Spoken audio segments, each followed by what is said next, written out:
아기들 한 5개월 미만에 있는 아기들 있잖아요. 그럼 아기들에게 인형을 하나 줘요. 그럼 인형을 갖고 이제 놀겠죠. 흔들기도 하고 잡고 놀다가 그것을 이제 인형을 이렇게 빼앗아요.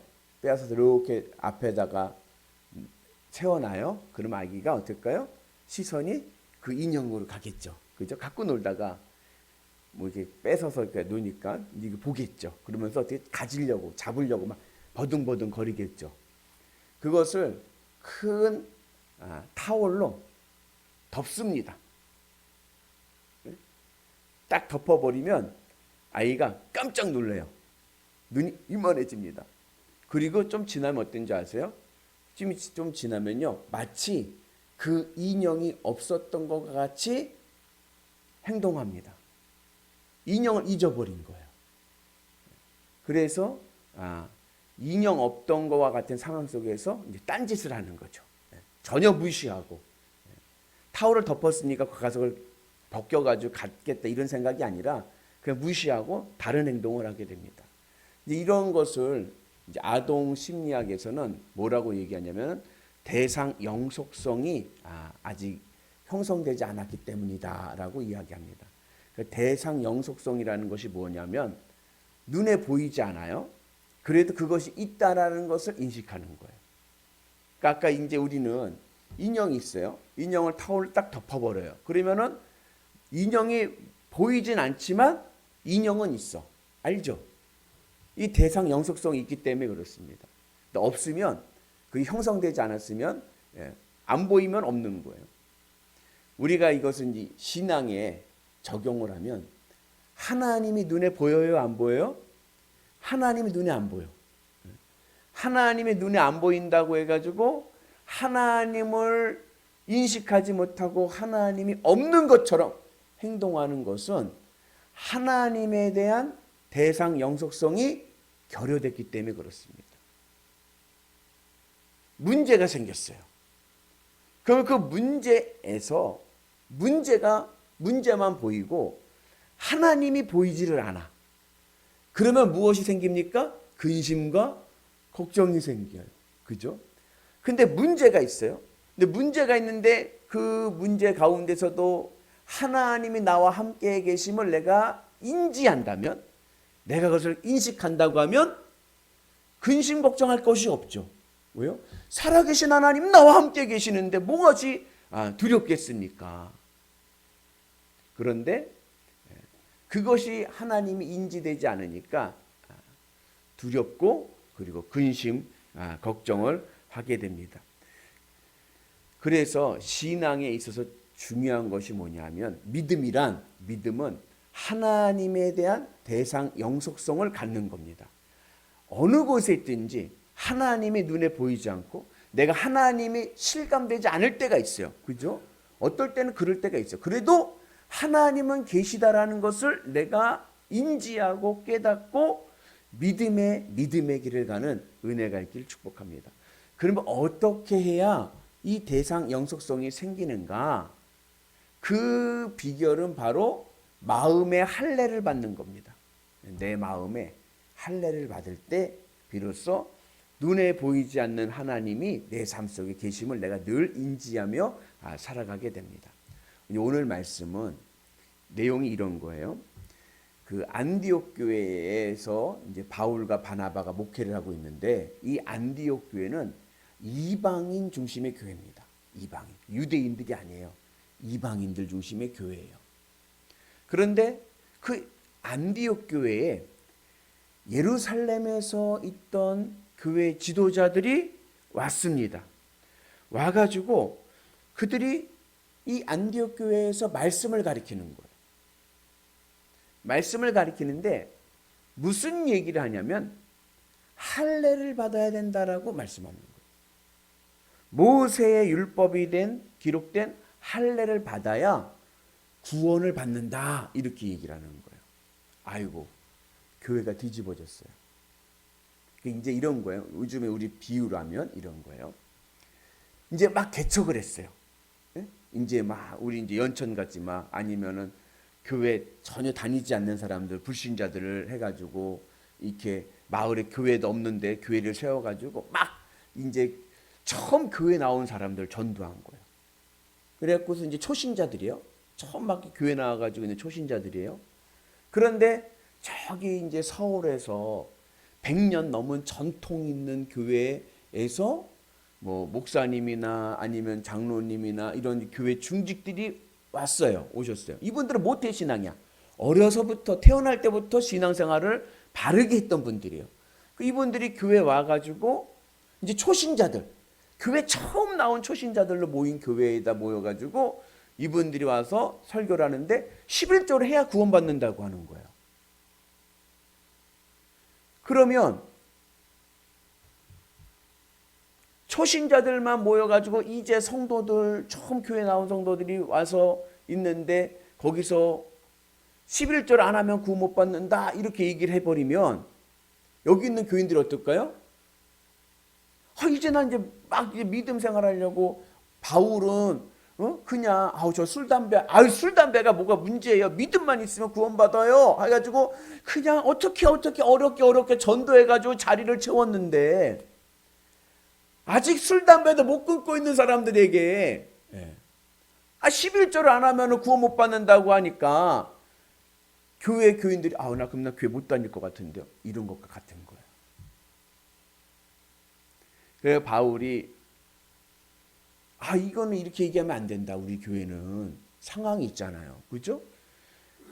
교회에서 말씀을 전할 때는 그 말씀의 문자도 중요하지만 그 상황 속에 있는 것도 중요합니다. 틀린 말은 아니에요. 그죠? 유대 지도자들이 와서 한 얘기가 틀린 말은 아니야. 그러나 그 상황이 이방인들에게는 맞지가 않는 거예요. 전도하는데, 선교하는데. 우선 믿음이 중요한 것이지. 믿음이 아직 형성되지 않은 사람들에게 그 외에 신앙의 의무를 얘기하니까 이 사람들이 부담을 팍 갖잖아요. 그래가지고 바울과 바나바가 그들과 이제 논쟁을 하는 거예요. 논쟁을 해도 답이 나오질 않아. 왜? 이건 법이니까. 법을 얘기하는데 앞에서 어떻게 할 수가 없는 거 아니에요. 그래서 결국에는 바나바와 바울이 이제 예루살렘 교회를 갑니다. 그 예루살렘 교회 가면 사도들 있잖아요. 예수님의 제자들. 그들과 만나서 이제 회의를 통해서 이제 타협점을 찾는 거예요. 복음을 전할 때 중요한 것이 무엇입니까? 믿음이죠. 그죠? 근데 믿음이 세워지고 나서 그 위에 신앙의 의무를 얘기하면 그게 은혜롭고 감사가 되고 거기에 축복의 통로가 되는데 아직 믿음도 형성되지 않은 사람들에게 의무를 얘기해 버리니까 이분들이 두려워하는 거예요. 교회 나오기가 두려운 거예요. 그래서 이제 회의를 해서 타협점을 찾습니다. 그것이 뭐냐면은 할례는 안 받아도 좋다. 이방인들에게 할례는요, 이건 깜짝 놀랄 일인 거예요. 그래서 할례는 양보를 하는 거예요. 유대인 그 제자들이 예루살렘 교회가 그래 좋다. 상황이 그러니까 할례는 양보하겠다. 그 대신에 이것만은 꼭 지켜야 된다 하면서 이야기한 것들이 있습니다. 그게 뭐냐면 우상의 제물, 우상에게 바쳤던 제물 있잖아요. 그거는 먹으면 안 된다.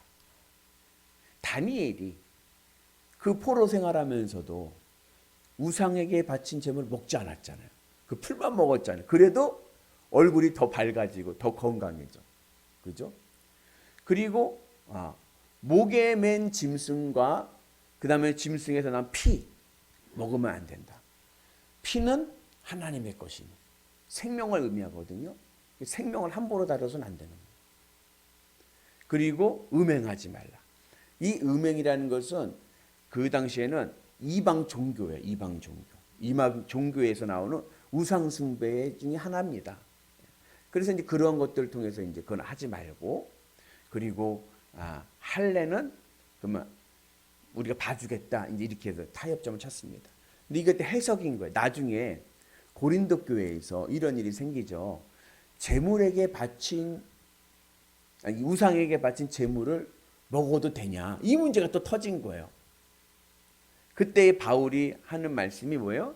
너희들의 신앙의 양심에 맡겨서 너희들의 신앙에서 거리낌이 있다라고 하면 먹지 말아라.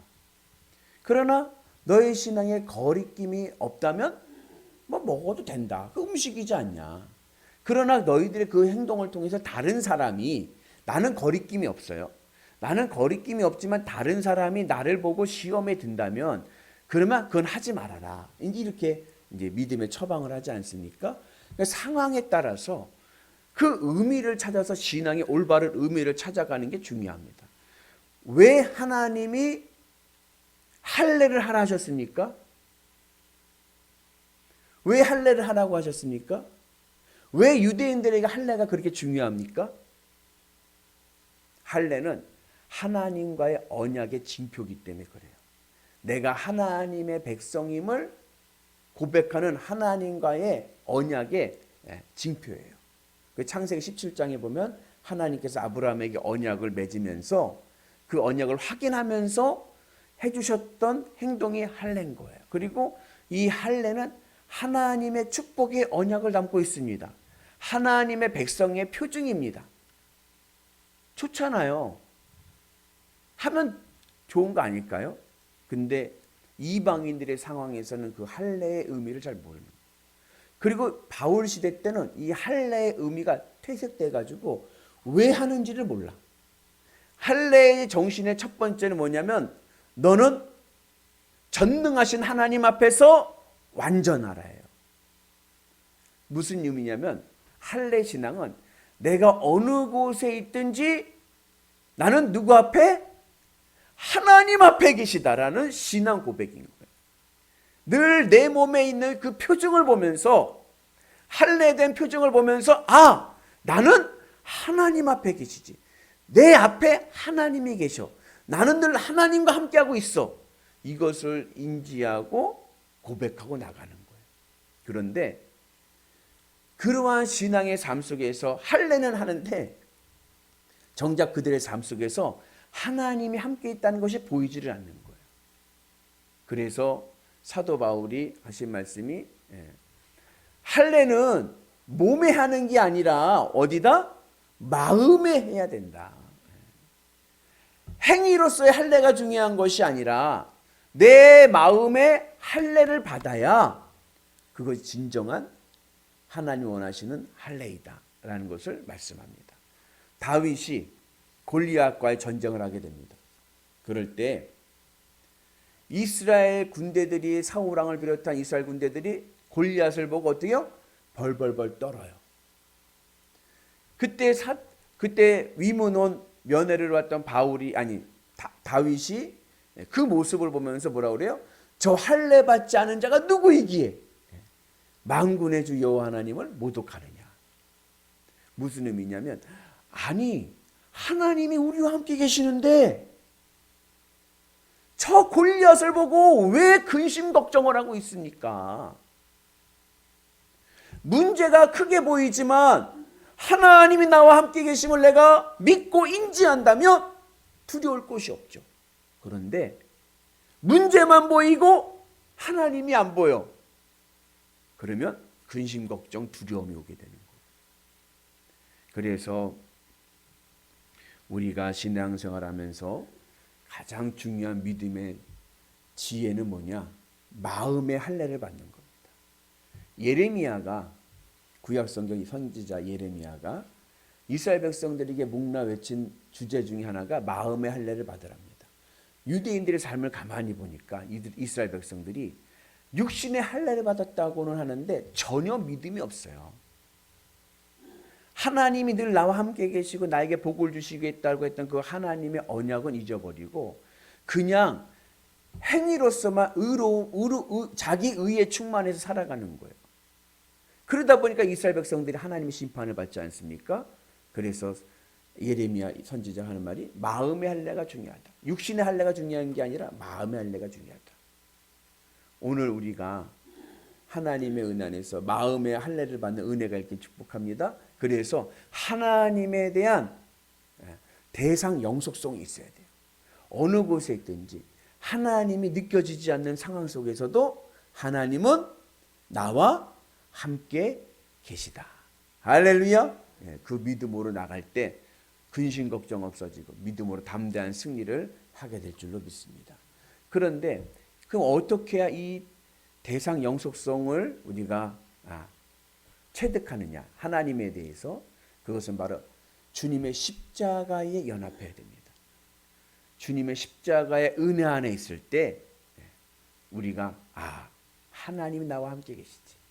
하나님이 나와 함께 하시고 나에게 구원의 은혜 주심을 우리가 보게 될 줄로 믿습니다. 그래서 주님의 십자가에 연합할 때 비로소 문제로 가려졌던 하나님이 내 마음속에서 실감되고 하나님의 말씀 안에서 담대히 믿음의 길을 가는 은혜가 있게 될 줄로 믿습니다. 그래서 바라기는 우리 모두 마음의 할례를 받읍시다.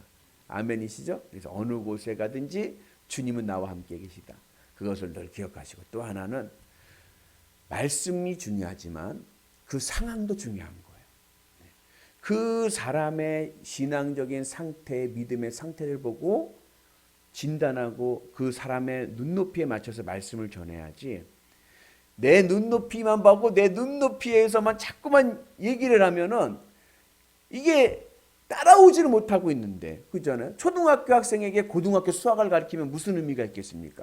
그렇게 가르치면 애가 그랬고 나 이제 수학 안 할 거예요 하고 수학 때려치죠. 그래도 그 아이에게 맞게끔 가르쳐야죠.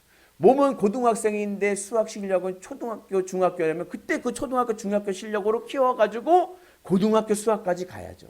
그렇죠? 그래서 우리가 어느 곳에 가든지 우리가 또 복음을 전해야 될 사명이 있지 않습니까? 그 사람의 형편을 보고 그 사람 형편 안에서 어떻게 하면 이 사람이 믿음 안에 거할 수 있을까? 믿음으로 세울 수 있는 하나님의 백성들 되시기를 주님의 이름으로 축복합니다. 늘 어느 곳에 가든지 나는 하나님 앞에 있다. 주님과 동행하시는 임마누엘의 은혜가 있기를 주님의 이름으로 축복합니다.